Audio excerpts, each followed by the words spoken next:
How would you like to break limiting beliefs in the shortest amount of time? Trey Tijerina will tell us how to do it. So, Trey, tell us, how can entrepreneurs break limiting beliefs and what are limiting beliefs?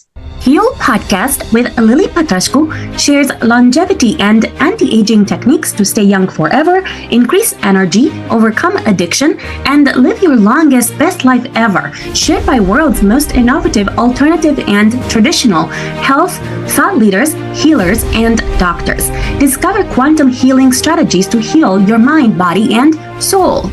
Yeah, great question. Thank you so much, Lily, for having me on. And I guess I'll dive right into it. Limiting beliefs come in all forms. And speaking to entrepreneurs, a lot of the beliefs around money sometimes hold us back. A lot of the beliefs around who we are and how we show up in the world, what kind of confidence we have, capabilities we have, and so on and so forth. And so really the process that I stick to really depends on hearing the language that people use naturally to use to relate either to the world around them or they use it to describe themselves.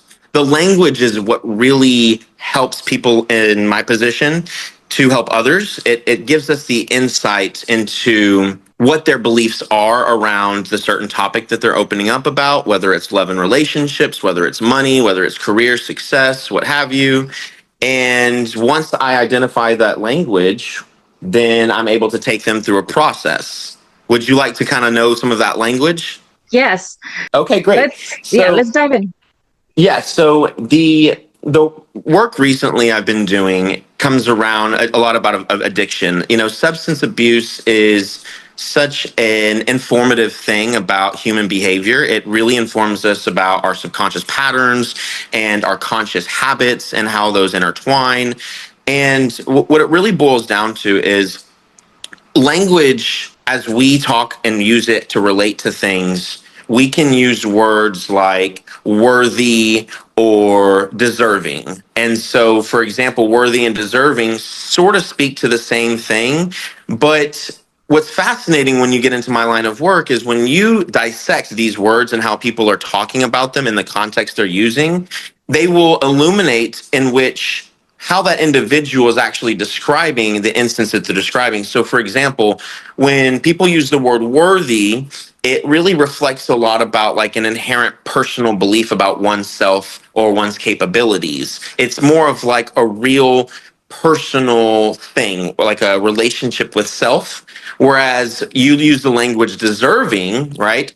Deserving is more of like an outside relationship with the external. So deserving will illuminate to people like me, this person is having conflict with the external. And so deserving is like, oh, I don't deserve these things, or the world is not, gifted or giving me things, or life is, scarce or not safe. And when you start using the words deserving, that will get you to what I call contexts.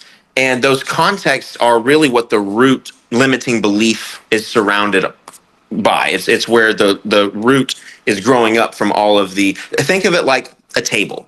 So the table's top is the I am or I am not context. So it can be like, I am not worthy, I am powerless, I am unlovable. And so all of those things are, all of those I ams are rooted in personal, right?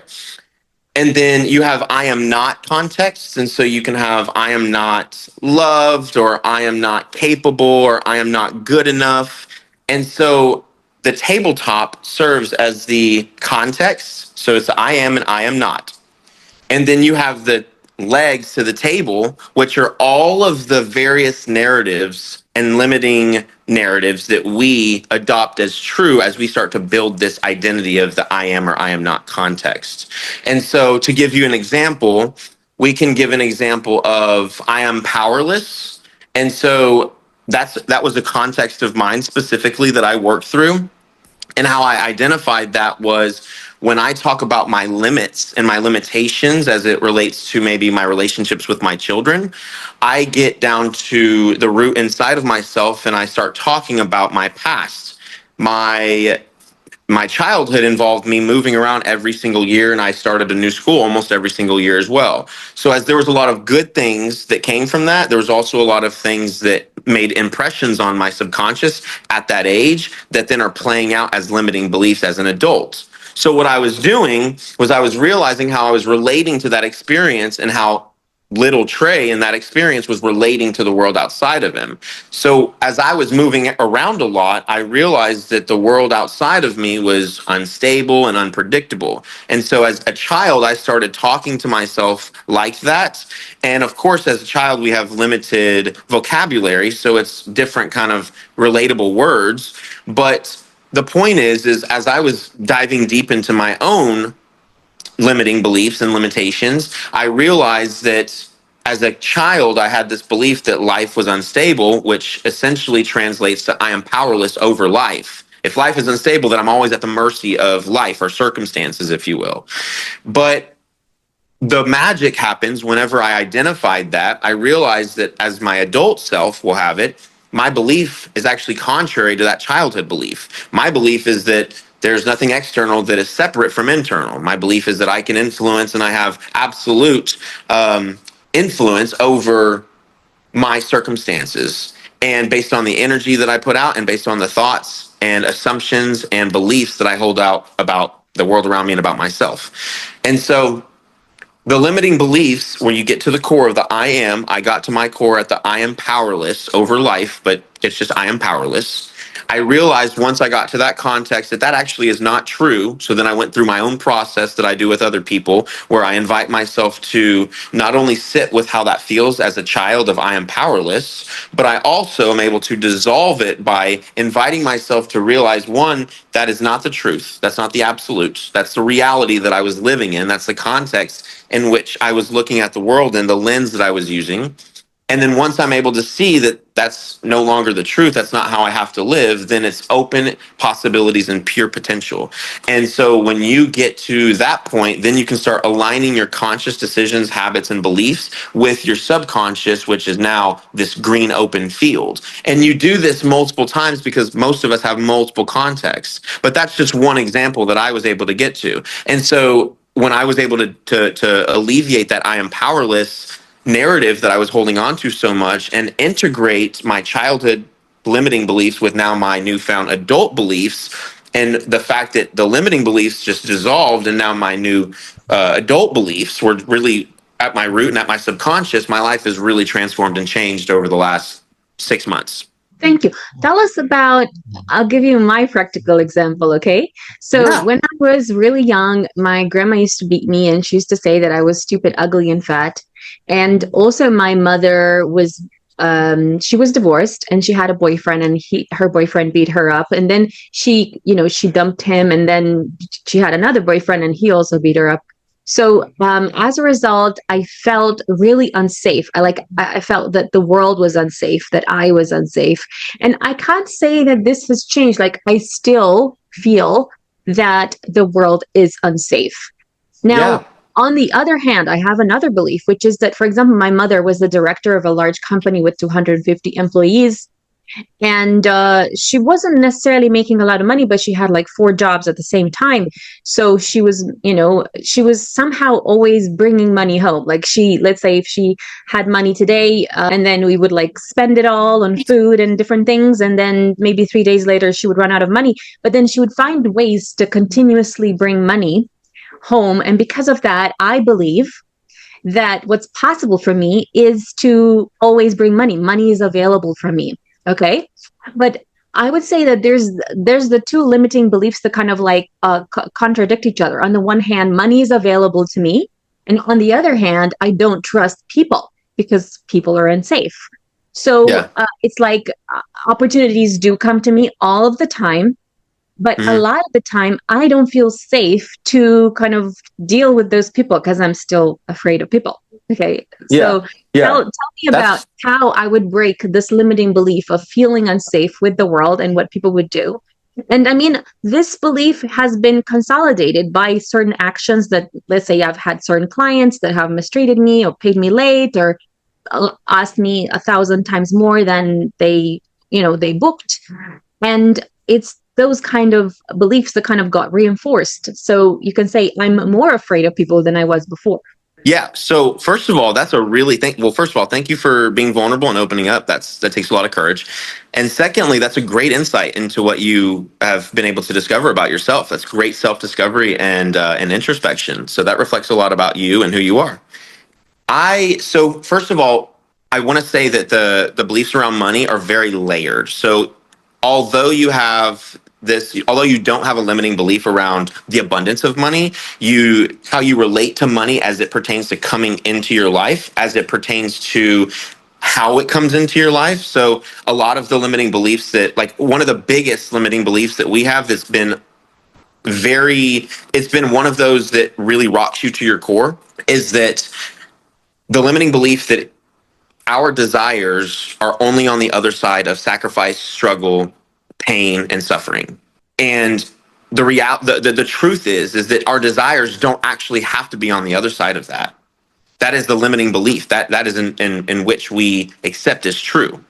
Because in actuality, as you assume the state that you actually don't have to suffer and struggle and strive for all of your desires and wishes, and you can already choose the state of consciousness in which you live from and accept them as true. And imagination, that's also a tool that I use whenever I'm working with people. So after we are able to dissolve the context and identify where we're at and understand, like, what's the absolute truth, like you're a human being having you're a spiritual being having a human experience. Once we get to that identification point where we're no longer identifying with the human expression and the human suffering, then I help people use their imagination to really cultivate that move forward. So just FYI. But with the power of imagination, what I was saying is some of the limiting beliefs around money can be all very much layered. And I forgot where I was going with that, but let me pivot over to your other one about the world is unsafe. So you mentioned something about your mom and how your circumstances were teaching you that the world was unsafe. What exactly about your circumstances taught you that the world was unsafe? Well, she was getting beaten every day, and Yep. I felt unsafe for myself because I thought at any point, first of all, they could kill her, okay, and I would be orphaned. So I was thinking every day that I could be an orphan, and I was thinking about, like, how am I going to survive? Like, I'm just a kid. Constant And worry. secondly, constant worry. And so she was also always ill. She could hardly eat. So I was like every single day worried about her dying. And secondly, I was worried as well about them beating me up as well. So I was just terrified, living in constant worry. And when I was living temporarily with my grandma just for the summer, she was beating me every day, and my grandma. And, she was threatening to punch me against the wall and to have my blood splat on the wall and this kind of thing. So I was just like absolutely terrified that I wouldn't survive. Yeah. Yeah, I'm really sorry about that.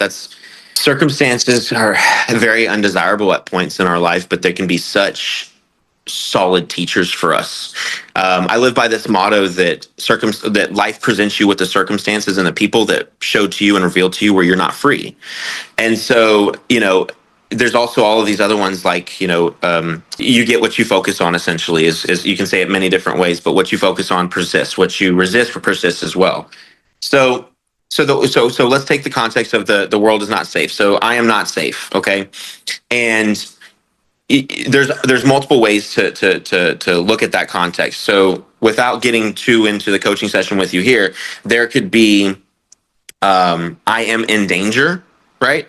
And then there is I am not safe. So I am in danger, again, is relating to the world outside of you. And I am not safe speaks to more of like an inherent, like, the reason I'm not safe is because it's something wrong with me.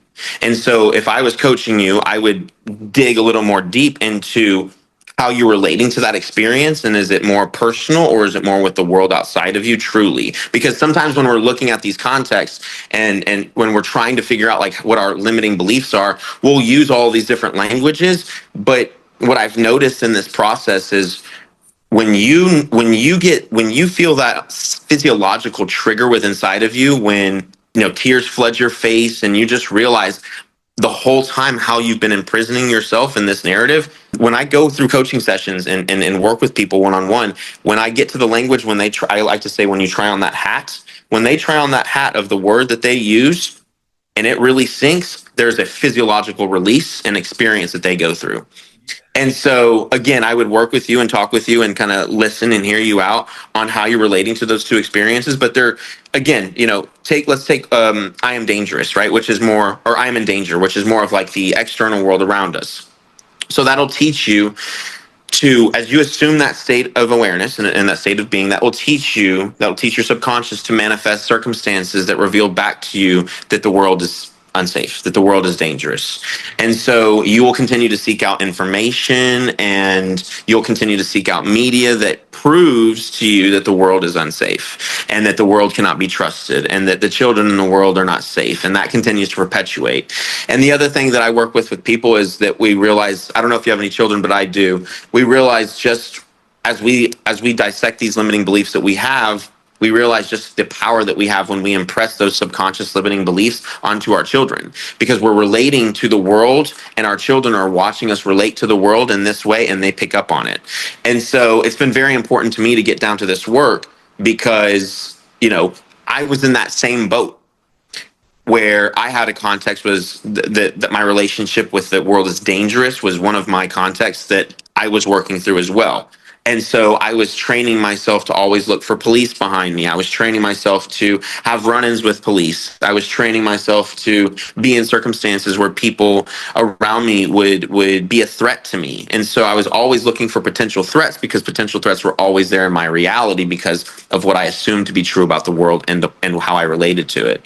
And so again, when you get to the bottom of it, you start unpacking all of these layers and you start kind of reverse engineering it, if you will, to then get to the point of we're spiritual beings having a human experience, and we have the gift and the power of imagination, and the imagination is what we use to create our circumstances.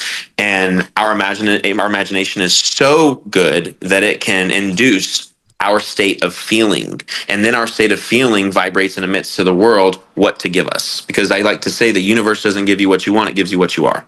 Thank you. So in the case of, let's say, these I am sentences that sometimes are externally guided and sometimes internally guided, how would, you can say, deconstructing that be different? So for example, let's say I think that in my case, it would be both. That on the one hand, I feel like I am in danger because I'm unsafe around other people, but at the same time, I am not safe in the sense that I don't trust myself, and I don't trust myself because I think since a young girl, I was told that I was stupid, ugly, and fat, and I felt like that I'm not a person to be trusted. And as a result, actually, I can say I have done, since I was a really young girl, a lot of, I used to be very forgetful. So I would daily, I would forget the tap on, like the tap running. I would go to school and I would find the house flooded. I would turn on the hob and, make tea, and because we didn't have a kettle, and I would go to school and I would forget. What was the response? What was the response? What was your external response whenever you would do those things?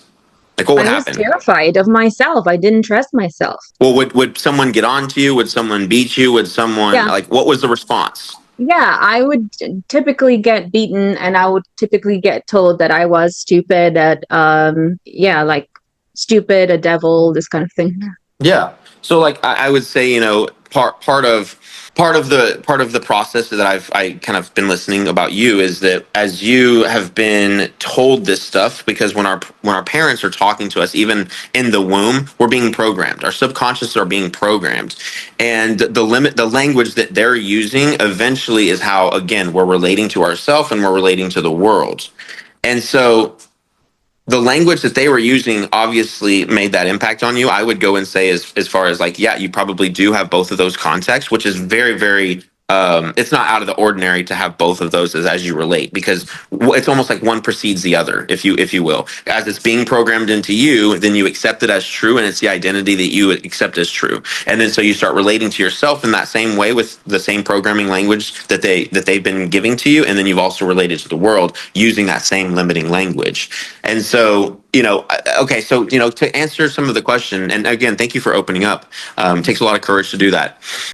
So one of the things that I like to pinpoint, because it's a personal testimony, is when when I describe, like prior, like last year, when I was describing the world around me and when I was describing, my position in the world, one of the words I would always use is chaotic. And I would always use another word, which is pressure, right? And, everyone probably has at some point had that in their vocabulary, but as I relate to the world around me, those are the particular ones I chose. What I didn't choose was stressful. And stressful and anxiety, I don't really have those words in my vocabulary. I don't use them to describe myself. I don't use them to describe how I'm feeling, how circumstances are making me feel. And so here's the light about that. So the pressure and the chaos, again, are external, okay? And the stressful and anxiety are internal. And so the more that because it sounds like you're really, really smart. It sounds like you're really intuitive with your emotional intelligence. It sounds like you've been doing a lot of this work on the legs part. Remember, I was talking to you about the table. You've been doing a lot of part on the work on the legs. If I was working with you, we'd keep hammering out those legs, because the more you open up about your childhood experience and how the narratives of you're not good enough, or you're not smart, or you're this, you're a troublemaker, you're that, you continue to seek out circumstances that confirm that back to you. At some point, whether it was a teenager or a young adult in your life, you started relating to yourself and things and started building new narratives at a different point. And so then now you find yourself, at some point, you're going to find yourself at constant conflict, and you'll reach a ceiling, whether it's in your relationships, your career, your success, how you're relating to the money that you've now made. Do you live an abundant lifestyle, or is it like lack and limitation and fear that this money is going to whatever? There's all of these limits that we as humans hit, and you and I would just work with that language so that we can pinpoint what's your I am and I am not. So then once you realize that, you are not that I am and I am not context, you can dissolve it, let it go, and start rebuilding new programs. Thank you. Tell us, how does someone who has gone through like a really terrible childhood where they have been inculcated, all of these like limiting beliefs into their brain, and what's the difference between those people who somehow use those limiting beliefs as a superpower to kind of turn themselves from the underdog into the ultimate winner over the long term?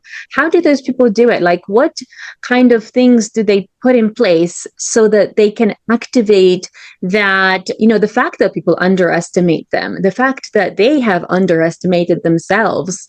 How do they like awaken to that titan within? And what do they do to make it happen? That's a phenomenal question. Let me give that some thought for a sec.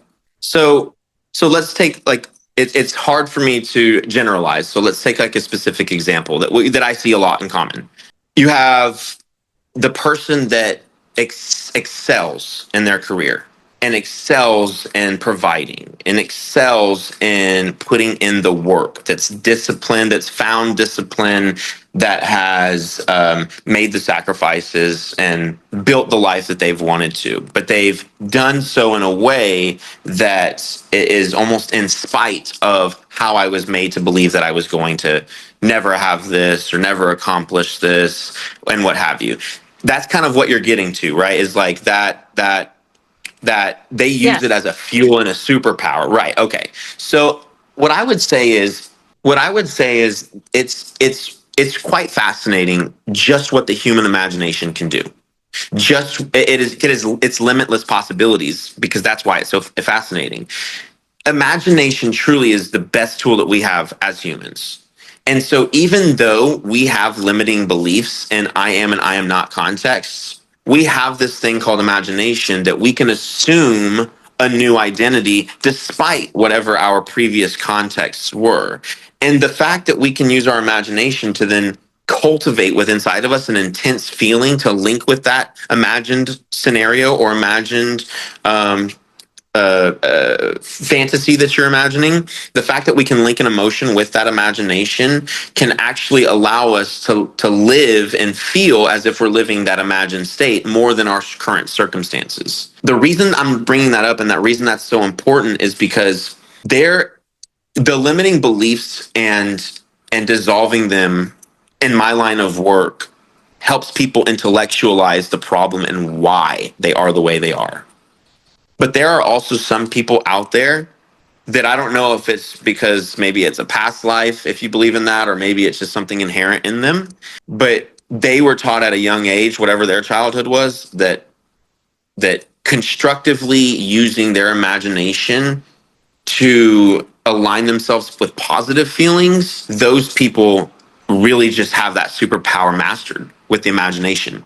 And so it really at some point in their life, whether it's when they look back on everything, maybe they come to a point where they burn all the money down after the success because they find a limiting belief, and they start to self-destruct or sabotage. Like, we never know what those people's lives look like towards the end. We just see the height of their success. But eventually they're going to find those circumstances that reveal to them where they're not free. It's a law. And so those circumstances that reveal to them where they're not free, they're either going to confront it, or they're going to, deal with it however they do. So my point in saying that is that although this line of work to me is super important, understanding why people are limited, and also because it's important to me because I've been able to track down in my family lineage as it relates to my parents, my grandparents, and so on and so forth. I've been able to relate to my family tree and my family bloodline a lot differently the past few years as I've been unlocking a lot of those generational limiting beliefs that have been passed down just through language. So that's just been able to unlock something specifically for me.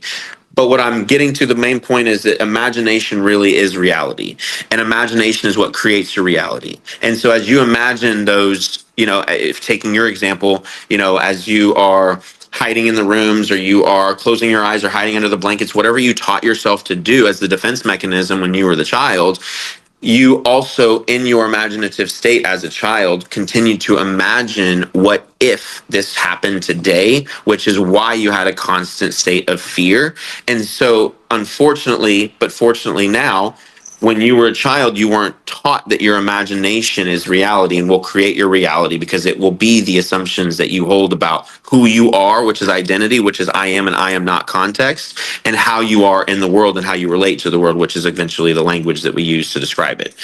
And so yeah, that's what I would say regarding that. And imagination really is the key, and really a feeling imagination. And that's something I teach people, is how to cultivate your imagination and realize you've been manifesting all along. Maybe it's just undesirable circumstances, but that you always have and always can choose your state of consciousness in which you live from. And so one of the last stories I'll say is that in the Bible, I believe it was Jacob that we can even take Jesus Christ, but Jacob, for example, he was thrown into the den with wolves, and he was sold into slavery by his brothers.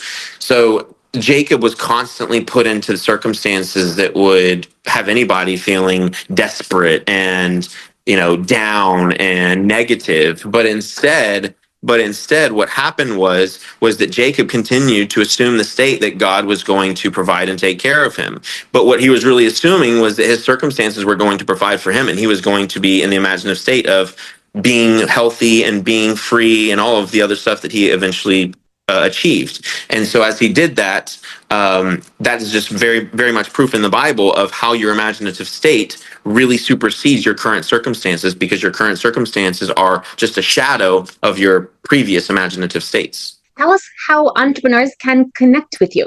Wow. So I'm an entrepreneur myself. I've built several businesses. I've been in multiple different industries, from pet grooming to blockchain to cannabis, psychedelics, event planning and hosting, cybersecurity.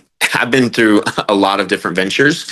I'm open to connecting with all entrepreneurs for the sake of betterment, whether it's betterment internally so that we can set better examples for more leaders and for our children, whether it's betterment in our business to be more mindful businesses, to put things out into the world that give people more freedom, give people more positivity, love, and higher vibrations. And I'm also interested in very much welcoming any entrepreneur that's listening to this that wants to help with some of the things that I'm looking to build and create into the world. And some of those things, just on a real, high level, I'm building a blockchain-based business that will essentially motivate and incentivize users to do a lot of this internal work, the introspection work, and to bring people into groups, to reward people, to connect on that betterment level, to connect on that freeing level, to achieve freedom at like mass scale and really help people. Because I think a lot of people are waking up and a lot of people are looking at the world and they're like sensing there's something more than than meets the eye. And so I'm building those things, and I'm also building a private school. A lot of the things I teach, from language and how we relate to the world and imagination, will be taught in the private school, along with a lot of the other beliefs that I have. You can reach out to me at my email. You can do whypaytreymedia@gmail.com, and that's spelled out WHYPAYTREY media MEDIA@gmail.com, and you can shoot me an email there, and I am happy to respond. And then I'm on social media. You can find me at whypaytrey or Trey Tijerina. Follow me for more interviews with world's most innovative health changemakers to live your healthiest life ever.